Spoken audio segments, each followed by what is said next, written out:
Hi hello నమస్తే welcome back to my channel మీ తెలుగమ్మాయితో ముచ్చట్లు. సో ఈరోజు నా వ్లాగ్ వచ్చేసి second day in Kashmir. And ఇది వచ్చేసి మేముండే హోటల్ వచ్చేసి శ్రీనగర్లో ద దివాన్. హోటల్ నేమ్ వచ్చేసి ద దివాన్.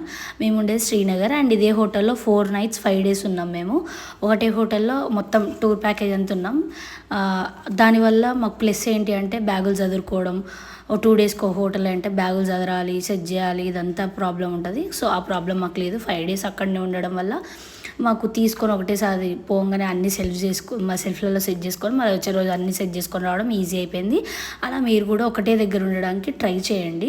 అది చాలా బెస్ట్ అండ్ బెటర్ ఆప్షన్ అని మా ఫీలింగ్. నేనున్నా కాబట్టి నేను చెప్పగలుగుతున్నాను. ఆ తర్వాత మీ ఇష్టం. అండ్ ఇప్పుడు వచ్చేసి ఈరోజు మనం గుల్మార్గ్ వెళ్తున్నాం. And Gulmarg is a meadow of flowers అంటారంట అక్కడ. అండ్ గుల్మార్గ్ గురించి చెప్పాలి అంటే ఇప్పుడు మనం ఒక దగ్గరికి వెళ్తున్నాం అంటే దాని గురించి తెలుసుకుంటాం కదా. అలానే ఇప్పుడు నాకు తెలిసింది నేను చెప్తున్నా. మీకు ఏమైనా తెలిస్తే కామెంట్ బాక్స్లో కమెంట్ చేయండి. నేను తప్పైనా కూడా కామెంట్ బాక్స్లో కమెంట్ చేయండి. And Gulmarg lies in a cup shaped valley in Pir Panjal range of the Himalayas. Gulmarg అనేది ఒక కప్ షేప్ వ్యాలీ లాగా ఉంటుందంట.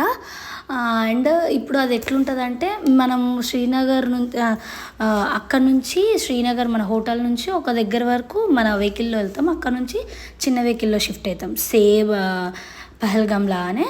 అండ్ చాలా దానికన్నా చాలా ఎక్కువ ఉంటుంది అనమాట. ఇలా తిరగడం, ఐ మీన్ స్నేక్ లాగా అయిపోద్ది, మొత్తం స్నేక్ షేప్ లాగా ఇలా ఇలా ఇలా ఇలా ఇలా వెళ్తుండాలి.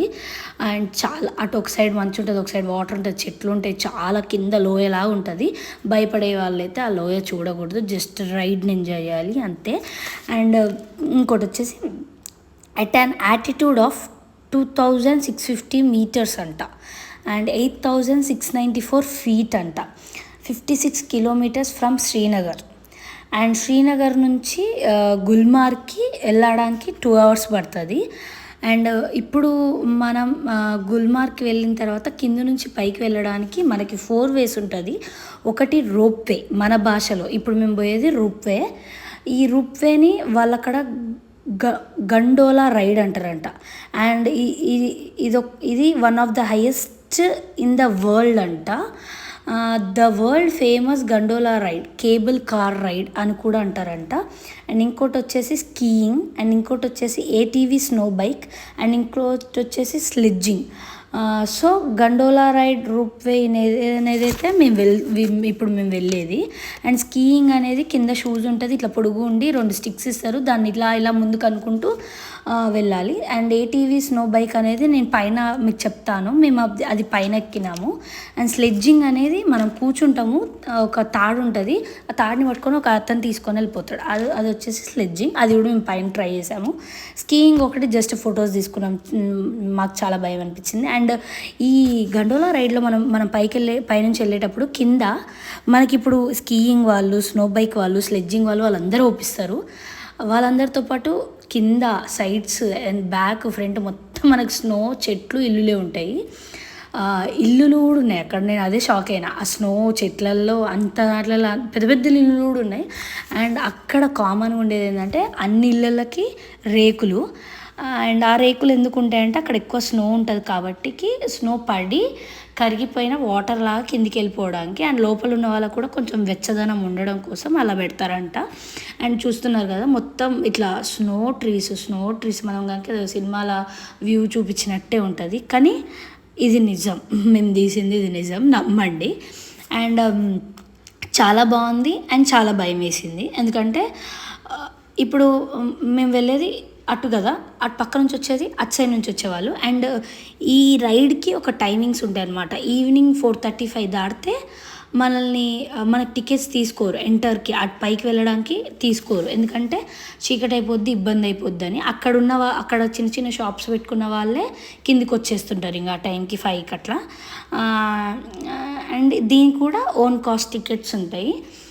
ఇప్పుడు ఏ ప్యాకేజ్ వాళ్ళైనా కూడా మనకి ఫ్లైట్, హోటల్, వెహికల్, ఫుడ్ ఇవన్నీ అరేంజ్ చేసే ఏ ట్రావెల్ వాళ్ళైనా ఇవన్నీ అరేంజ్ చేస్తారు. అండ్ ఇట్లా రోప్వే కానీ ఇట్లా చిన్న చిన్న స్కీయింగ్, స్లెడ్జింగ్ ఇవి ఏవైనా ఎట్ అవర్ ఓన్ కాస్ట్, మన డబ్బులతోటే తీసుకొని వెళ్ళాలి. అండ్ ఈ గండోలా రైడ్ కానీ ఏటీవీ స్నో బైక్ అనేది ఇవి మాత్రం ఒకటే కాస్ట్ అందరికీ. స్కీయింగ్ అండ్ స్లెడ్జింగ్ మాత్రం వీ కెన్ బార్గెన్ ఇట్, మనం ఎంత బార్గెన్ చేసుకుంటే అంత తక్కువ వస్తుంది అనమాట. అండ్ ఇది వచ్చేసి స్నో బైక్. మేము పైన ఒక దగ్గర నుంచి ఇంకో దగ్గర వరకు వెళ్ళాము. అండ్ ఇది వచ్చేసి ఒకళ్ళు డ్రైవింగ్ చేస్తారు, అంటే ఆ వెహికల్ అతను డ్రైవ్ చేస్తారు, మనం వెనుక కూర్చుంటాము అంతే. ఇంత చిన్నపిల్లలు ఉంటే మనం ఒకరిని క్యారీ చేయొచ్చు అంతే. అండ్ ఇది మనకి ఒక వీడియో కోసం ఫోటో కోసం కొంచెం దూరం ఇస్తారు పైకి వెళ్ళిన తర్వాత. చాలా కష్టం. మా హస్బెండ్ తోలారు, కానీ నాకు తను ఈజీగానే తోలిండు, తను బాగానే తోలిండు, కానీ నాకు భయం వేసింది అంతే. ఎందుకంటే అవి ఇట్లా కిందికి పైకి ఉంటుంది కాబట్టి చాలా భయమైంది. అండ్ ఇక్కడ వచ్చేసి ఆ పైకి వెళ్ళిన తర్వాత ఇది మేము ఇప్పుడు బైక్ మీద పైకి వెళ్ళాం కదా, అక్కడ ఆడుతుంది ఏమి ఇక్కడ. అసలు ఈ మా ఆనందానికి మా హ్యాపీనెస్కి అసలు వేరే లెవెల్. ఆమె అంత ఎంజాయ్ చేస్తుంది. అఫ్కోర్స్ ఆమె ఎంజాయ్మెంట్ కోసమే మేము వెళ్ళినాంలేండి. అండ్ ఇది వచ్చేసి పైన మళ్ళీ ఆ పైనుంచి కొంచెం మిడిల్కి రోప్ వే దగ్గర వరకు వచ్చిన తర్వాత ఇవి షాప్స్ ఏంటి అంటే అక్కడ Maggi, sweet corn, tea, biscuits, chocolates, shawls, Kashmir అంటే షాల్వ్స్ కదా, షాల్వ్స్ ఇవన్నీ అమ్ముతుంటారు అక్కడ. షాల్స్ మాత్రం ఎక్కడ కొన్నా బార్గెన్ చేసేటట్టు కొనేటట్టయితేనే కొనండి, లేకపోతే లేదు. అండ్ ఇక్కడ వచ్చేసి మేము మ్యాగీ ఎంజాయ్ చేస్తున్నాం. తినాలి కాబట్టి ఏం తినలేదండి, మాకు చాలా ఆకలి వేసే తిన్నాము. అక్కడికి వెళ్ళిన తర్వాత ఇంకేం ఉండవు మనకి, ప్రస్తుతానికి మ్యాగీ అవే ఉంటాయి. అవి ఎంత కాస్ట్ చెప్పినా తినాలి. ఒక్కొక్క మ్యాగీ లిటరల్గా 100 రూపీస్. ఆ కప్పు మ్యాగీ 100 రూపీస్. తను ఒకటే 10 రూపీస్ది ప్యాకెట్ వేస్తాడు అంతే. వెజిటేబుల్ మ్యాగీ అని ఒకటి, కొంచెం స్పైసీ మ్యాగీ అని ఒకటి, ఎగ్ మ్యాగీ అని ఒకటి, 3 ఉంటాయి అంతే. కానీ మేము వచ్చేసి వెజిటేబుల్ మ్యాగీ తీసుకున్నాం అండ్ తిన్నాం. ఓకే, నాట్ బ్యాడ్ అన్నట్టు ఉంది. అండ్ మేము రిటర్న్ వచ్చేస్తున్నాం. పోయేటప్పుడు ఉన్నంత ఎనర్జీ వచ్చేటప్పుడు అంత ఎనర్జీ ఉండదు ఎవరికైనా. మనం ఏ టూర్కి వెళ్ళినా లేదా ఒక ప్లేస్కి వెళ్ళినా సేమ్ అదే పరిస్థితి మాది కూడా. అండ్ ఇప్పుడు మేము ఎక్కాం కదా, నేను పాప. ఇది వచ్చేసి స్లెడ్జింగ్ అనమాట. దీన్ని ఇప్పుడు అతను గుంజుకొచ్చినట్టు అట్లా లిటరల్గా కింద నుంచి పైకి మేము గండోలా రైడ్కి వెళ్ళాక అట్లా గుంజుకొచ్చిరంట. బట్ ఏజ్డ్ పీపుల్ కానీ శారీ కట్టుకొని వచ్చే వాళ్ళు కానీ అస్సలు ఎక్కకండి, చాలా ఇబ్బంది అనిపించిందంట. వాళ్ళు చెప్తుర్రు. మాకు కొంచెం దూరం ఎక్కినందుకే ఇట్లా వణికింది. ఇక కింద నుంచి పైకి అంటే అసలు ఆ కొంచెం వరకు కూడా ఏదో ఎక్స్పీరియన్స్ కోసం ఎక్కినాం అంతే. అండ్ ఇక్కడ వచ్చేసి మాకు లంచ్కి ఒక హోటల్ నేమ్ చెప్పింది మా ట్రావెల్ ప్యాకేజ్ అమ్మ. అక్కడికి వచ్చి ఎవరైనా వచ్చి లంచ్ చేసి వెయిట్ చేయమన్నది. సో మేము ఇక్కడ మాది అయిపోయింది, వచ్చి లంచ్ చేసి వెయిట్ చేసాము. అండ్ అక్కడ నుంచి ఇక నార్మల్ వెళ్ళిపోయినాం. ఒక దగ్గర ఏమో షాపింగ్ కాపీరు కానీ పెద్దగా మాకేం అనిపించలేదు. అండ్ లిటరల్గా నాకు ఈ యొక్క టూర్లో నచ్చింది ఏంటంటే షాపింగ్. ఎక్కడికి వెళ్ళినా షాల్వ్స్, స్వెటర్లు, మాస్కులు, క్యాపులు, హ్యాండ్ గ్లౌజులు ఇవే ఉన్నాయి. అవి ఇప్పుడు మనం అక్కడికి పోయినప్పుడు తప్ప మళ్ళీ ఇక్కడికి వస్తే మనం మెయింటైన్ చేయలేం. మేబీ ఒకవేళ మనం వేసుకున్నామంటే చలికాలంలో స్వెటర్ తప్ప ఏం వేసుకోం. ఇక షాల్వ్స్ అంటారా, మన ఏజ్ వాళ్ళు మనం చాలా తక్కువ. కొంచెం ఏజ్డ్ వాళ్ళు అయితే ఓకే, అట్లా కూడా మేము కొన్ని షాల్వ్స్ తెచ్చాము. కానీ ఇట్లా ఒక 3-4 మెంబర్స్కి అనుకుని తెచ్చాము. అండ్ గుర్తు కోసం 1-2 తెచ్చినాం అంతే. మేము క్యాప్స్, హ్యాండ్ గ్లౌజెస్ అక్కడనే కొనుక్కున్నాం, స్వెటర్స్ తీసుకెళ్ళాము అంతే. అండ్ పెద్ద పెద్ద షాపులల్లో బ్రాండ్ కోసమో లేకపోతే ప్రెస్టేజ్ కోసమో పోయి కొనుక్కుంటే మాత్రం మీ పిచ్చి అంతే. బయటైనా అయ్యే ఉన్నాయి, లోపలైనా అయ్యే ఉన్నాయి. కాకపోతే బయట మనం బార్గెన్ చేయొచ్చు, అక్కడైతే బార్గెన్ చేయలేము. అండ్ బార్గెన్ చేయడం తప్పు అంటారేమో, కాదు. దేనికి ఎంత ప్రైస్ పెట్టాలో అంత ప్రైస్ వరకు బార్గెన్ చేయొచ్చు, తప్పేమీ లేదు.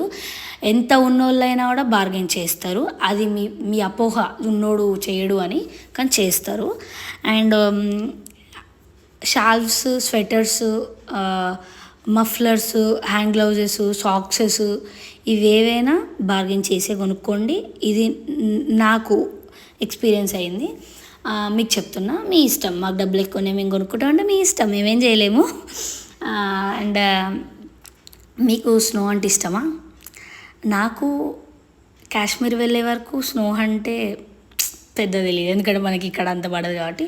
కానీ వెళ్ళిన తర్వాత ఎక్స్పీరియన్స్ అయిన తర్వాత అసలు ఒక సినిమాలలో అట్లా చూసిన ఫీలింగ్ వచ్చింది, కానీ చాలా బాగుంది. అండ్ మీకు కనుక ఈ వీడియో నచ్చినట్లయితే ఖచ్చితంగా లైక్ చేయండి, షేర్ చేయండి, నా ఛానల్ని సబ్స్క్రైబ్ చేయండి. మీకు ఇంకెలాంటి వీడియోస్ కావాలో కామెంట్ బాక్స్లో కమెంట్ చేయండి. Please support me and share my channel to your friends and relatives. See you on next video. Bye bye.